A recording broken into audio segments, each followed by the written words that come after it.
नमस्कार, प्रणाम। नवरात्रि का पर्व चल रहा है और बाबा काशी चैनल में आज मैं आपको नवरात्रि का महत्व और 9 दिन की देवी के कौन से हैं वो 9 खास प्रसाद जिनका भोग माँ को लगाना है, क्योंकि हर एक दिन एक देवी माँ को समर्पित है। तो किस दिन कौन सा प्रसाद का भोग लगेगा जिससे उस दिन की देवी माँ का अपार अनुकंपा, उनकी आशीर्वाद आपको प्राप्त हो, इस पे मैं आज कुछ बातें बोलने वाला हूं। नवरात्रि का महत्व, पहले तो ये जो शारदीय नवरात्र का पर्व चल रहा है, आज दूसरा नवरात्रि का दिन है। नवरात्रि का महत्व क्या है? हमारी चेतना के अंदर सतोगुण, रजोगुण और तमोगुण तीनों प्रकार के गुण व्याप्त हैं। प्रकृति के साथ इसी चेतना के उत्सव को नवरात्रि कहते हैं। इन 9 दिनों में पहले 3 दिन तमोगुणी प्रकृति की आराधना करते हैं, दूसरे 3 दिन रजोगुणी और आखिरी 3 दिन सतोगुणी प्रकृति की आराधना का महत्व है। दुर्गा, लक्ष्मी और सरस्वती ये 3 रूप में मां की आराधना करते हैं। मां सिर्फ आसमान में कहीं स्थित नहीं है।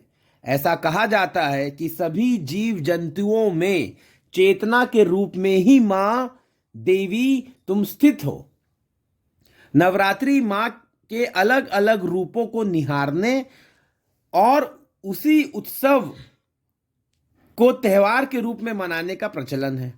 जैसे कोई शिशु अपनी मां के गर्भ में 9 महीने रहता है, वैसे ही हम अपने आप में परा प्रकृति में रहकर ध्यान में मग्न होने का इन 9 दिन का महत्व है। वहां से फिर बाहर निकलते हैं तो सृजनात्मकता का प्रस्फुरन जीवन में आ जाने लगता है।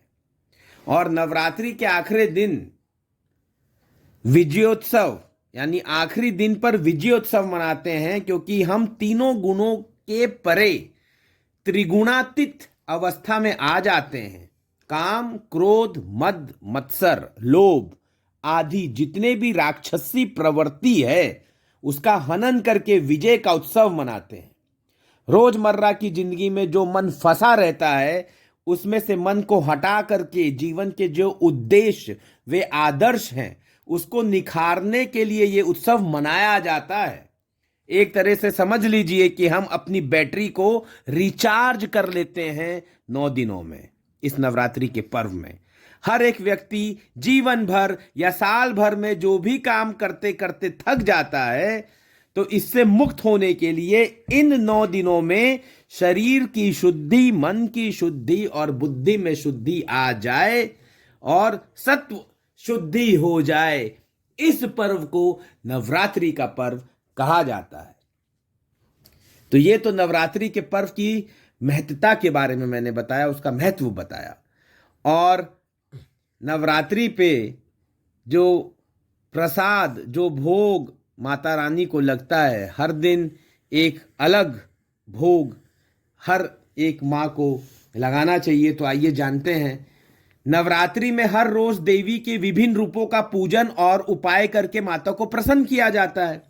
नवरात्रि में पहले दिन से लेकर अंतिम दिन तक मां को उनका मनपसंद भोग लगाकर जरूरतमंदों में वितरित कर देने से मां का आशीर्वाद बना रहता है। तो मां शैलपुत्री का पहला दिन है और शैलपुत्री मां को इन्हें गाय का घी अथवा उससे बने पदार्थों का भोग लगाया जाता है।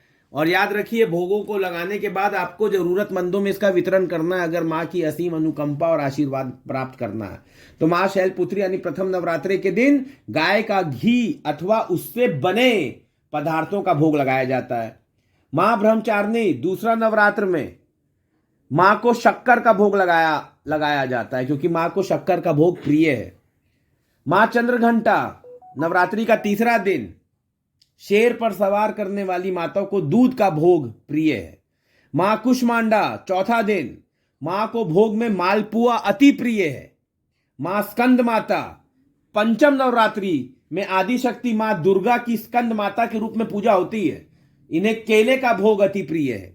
मां कात्यायनी यानी छठा नवरात्रा, मां को शहद अति प्रिय है। मां कालरात्रि सप्तमी यानी 7वां नवरात्रि, मां को गुड़ का भोग अति प्रिय है। आदिशक्ति मां दुर्गा के महागौरी रूप की पूजा 8वें नवरात्रों को की जाती है और मां को हलवे का भोग लगाया जाता है। अष्टमी, मां सिद्धात्री 9वां नवरात्र के मां के इस रूप की पूजा एवं आराधना की जाती है।